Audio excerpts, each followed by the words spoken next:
We've all been bloated, suffered from cramps, even been constipated. But when you live with constant stomach issues and are afraid to go to social events, afraid to go and get a job, or even travel short distances, you spend your entire life looking for bathrooms. That's what's happening to Kathy.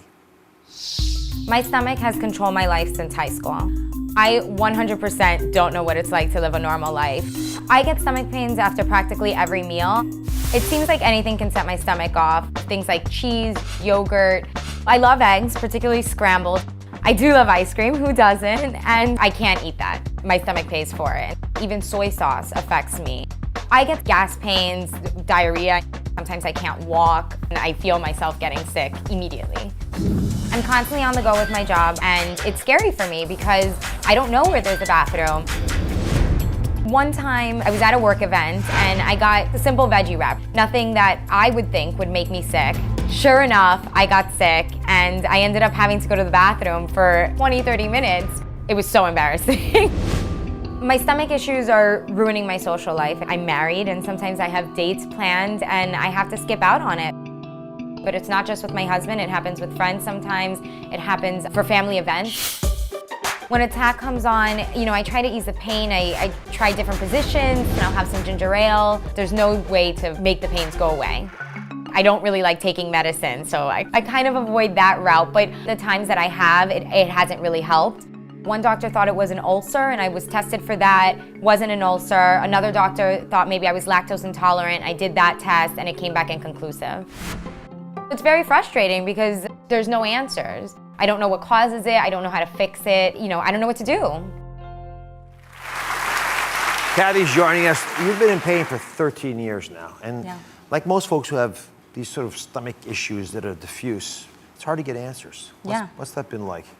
It's been awful. I mean, like I said, I have social events. I want to be able to go to brunch with friends and go to the movies and go to dinner with them and go on dates with my husband. And it's tough because I have to be really conscious about what I'm eating, because if I eat something wrong, my whole night's ruined. You never want to live life without having these concept that you're driving yourself, that you're controlling it. No. Let's take it back to the truth tube. Let's see what's going on back here. So I did a couple tests. Your gut is its own little world. Okay. It really is. It's its own little ecosystem out there, and it needs to be in balance for everything to work properly. Because there's good things and there's bad things in there. So I did a couple tests. I looked for H. pylori. Okay. That's a risk for ulcers. Got it. I was going to ask what that was. It's a bacteria that seems to burrow holes in your stomach, and it's one of the reasons that people do get these ulcers. So we tested you, and just to show you, are you in balance? Yes. Your H. pylori levels were perfect. Great. So I'm very happy about that. Yeah, me too. It would have been easy to treat, by the way, but I'm happy that's not one of the problems you have. So then we started looking a little deeper. We wanted to say, are there other things that might be out of balance? So I looked at your zinc levels. And when I tried to see if they were in balance, they were not. Yours are very, very low. Oh my God, what causes that? A lot of it's because of problems with either absorbing the zinc because of the way the bacteria are in your gut, or you're not eating foods that have enough zinc in them. Okay. And I bring it up because zinc deficiency seems to predispose people to bacteria problems, to virus problems. Okay. So if there's something like that that's pretty easy to address, that you can literally get in food or with a vitamin, then I'd like to know about that. But think about the ecosystem in general in your gut. You've got good bacteria and you've got bad bacteria, and they've got to be in balance. And if you have some good bacteria but not enough, or you have too many of the bad bacteria, you're going to feel like that. Yeah. And so when I look at inside your intestines, if I were to actually picture the bacteria, it would look like this. You'd see pretty much domination of one type of bacteria. Instead of having them all living together, you want to have a really international flavor to your gut, right? Lots of bacteria, all kinds of places. You never want to have an overwhelming amount of one kind or another, or else it'll predispose you to issues, subtle issues, unpredictable issues that will leave you, as you have been, chained to a bathroom, not in control of your own life. Wow. So we want to deal with this, right? Yes, 100%. How do I fix it? So I invited a doctor that I know very well, as a close friend. I think he's the best at this. He sees a 90% success rate of patients being healed with the program he's going to offer us, Dr. Mark Hyman. Hi, nice to meet you. Before we get into the specifics of the plan, just outline for everybody, why is it that these types of stomach issues are so common in America? It's so common, and it's really true. And you've had this for 13 years. Yes. It's not okay. This is a fixable problem, and it affects over 100 million Americans. Irritable bowel, bloating, gas, constipation, reflux, heartburn, things that are too gross to mention on TV. And the reason is that we do so many things to damage our gut in this society. We're born by C-section, so we don't get normal gut flora. We take antibiotics.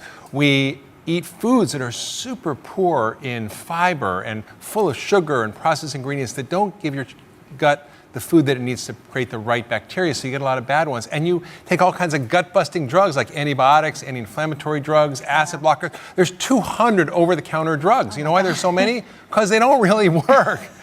And when you have bad drugs and bad diet, you combine that together, you get a leaky gut, and then people get inflammation in their gut. They get food sensitivities and food allergies. So that's really the problem. Yeah. So what it is about your program that gives you such a high degree of success when so many other things, the 200 things you talked about, don't seem to give us that targeted most people are using solution? drugs like that to treat the symptoms. Okay.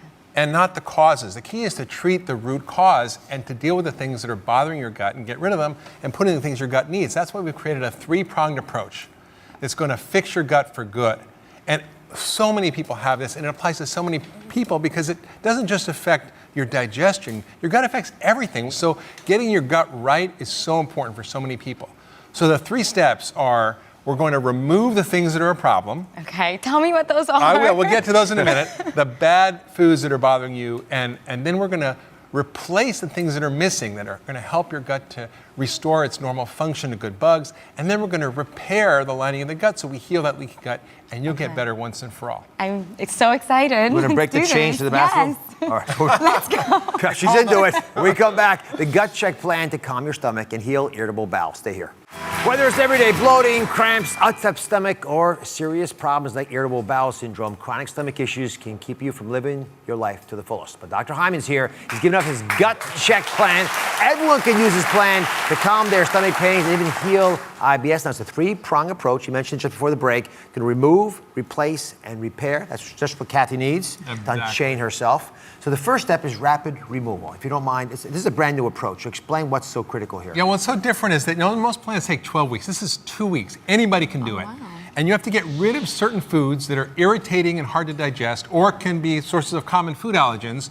And you do that for 1 week, and then you add them back to see how your body responds. So the things you're going to get rid of are, 1, dairy, because a lot of people have trouble with digesting dairy for many reasons, and it's both from the lactose and allergens.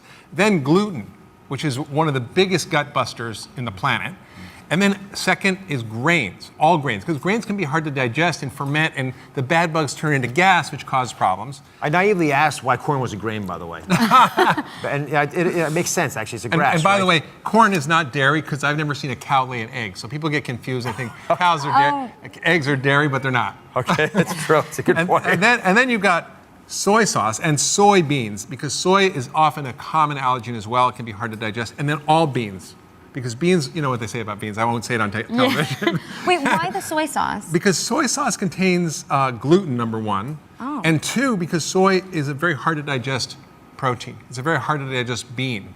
Okay. It's got a lot of fiber and different things that often give people gas and bloating and stomach issues. So if you're sensitive, and not everybody is, so some people can tolerate this, but if you have any digestive issues or any symptoms, you want to cut it out. And then eggs, which are a lesser allergen, but not that uncommon. I had one patient with diarrhea for years until she stopped them and it went away. Wow. And I saw you eating on television. So.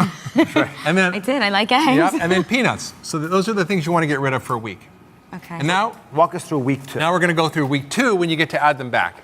And week 2, you start to introduce things and see how you feel, because you want to know if they're bothering you or not. So you get rid of them, you reset, and then you start to add them back. So the first thing you add back is dairy.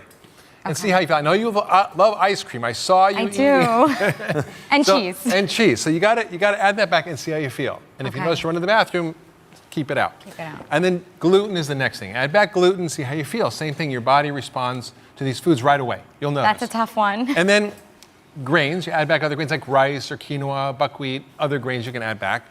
And then the next day is soy. So that's edamame, you can add soy, you can add gluten soy sauce, and see what you do. I know you like sushi and you've got problems with it, The right? soy is a problem. And it's so common. So many people have this and don't even realize. And the next day is the beans. So you add back the beans and try to make sure they're well cooked, because that helps digest them. But if you have trouble, you're not doing well. And then eggs. And then lastly is the peanuts. So by the end of this, you'll have known which of these foods are starting to trigger problems, and you can then keep them out for the long term. And that will help you fix your gut. Yeah, no, this is great. So 1 week with none of those, and then you slowly start to add them back, as Dr. Hyman outlined. And he did it on purpose in that order, because some of the biggest culprits are up front, so you have to figure them out and you get them out of your system so they won't ever bother you again. So we've done that part. Next, we got to replace. So that was removed. Now it's replace. You want to replace the good bugs because we have a lot of bad bugs. And so there's a lot of great foods that have probiotics. Instead of antibiotics, they're probiotics. So miso is a great idea. And you can use gluten-free miso as rice miso and chickpea miso. And these have wonderful natural products in them that help fertilize your good bacteria. And there's other foods like sauerkraut, kombucha, kimchi, also that have good bacteria. Kimchi. And then there's prebiotics. Nobody talks about prebiotics, but that's like fertilizer, like food for the good bugs. And they're in common foods like dandelion greens and lots of other fibrous foods. So if you eat this along with the probiotics, you're feeding and fertilizing the good bugs. Okay, great. So you notice he's pairing up foods, prebiotics with probiotics. You put them together, the bacteria you put in there, you'll feed with the food. And he has a lot of these pairings on DrOz.com for you all to take advantage of and use them and begin to make them part of your daily life. Okay, let's recap. We've removed the foods we don't want to have. We've added them back in a dainty way, in the right way. We've replaced them with pairings of probiotics and prebiotics. And finally, we've got to repair. And this is a big, and I think important part of Dr. Hyman's plan. So what's happened is when you eat a bad diet and things that irritate your gut and take all these drugs, you damage your gut lining, you get a leaky gut, and you have to repair it. And there's certain amazing superfoods and nutrients that help you do that. The first is sardines with omega-3 fats or omega-3 fish oil pills. Very important anti-inflammatory, help your gut heal. And then glutamine, which is a powerful amino acid that's found in cabbage, but also in meat and animal products. So you can eat these foods and help replenish this amino acid that's like the fuel for your gut cells. Turmeric, we all talked about it, but it's an anti-inflammatory necessary to reduce the inflammation in the gut. And coconut oil, I love this is a superfood we talk about a lot. It's full of lauric acid, which is an antifungal and kills all the bad bugs. And it's got wonderful fats that help keep the good bugs healthy. And it's also, you've got pumpkin seeds, which are full of zinc. And zinc is necessary for your immune system, but it also helps your digestive enzymes work well. So you put all this in, and you actually repair your gut really well. At the end of the day, with this three-stage plan, Dr. Hyman has had huge success in his own practice with, which is why I wanted to come address this. You'll be able to unchain yourself. Yeah, and I'm gonna be there with you. I'll help you through this. I'll guide you. I'll show you how to fix your gut, and you can come back on and tell us all how it worked. What's the first thing you're going to do now that you don't have to go to the bathroom all the time? Go to dinner and movies and get dandelion greens. How exotic. Thank you very much. I've actually never had that. You get this full plan and find information from all of our Truth Tube experts on DrOz.com. And make sure to check out Dr. Hyman's new 10-day detox cookbook. It's filled with recipes that are good for your gut and lots more. Thank you for watching. Don't forget to subscribe and turn on notifications so you never miss out on new videos to live the good life.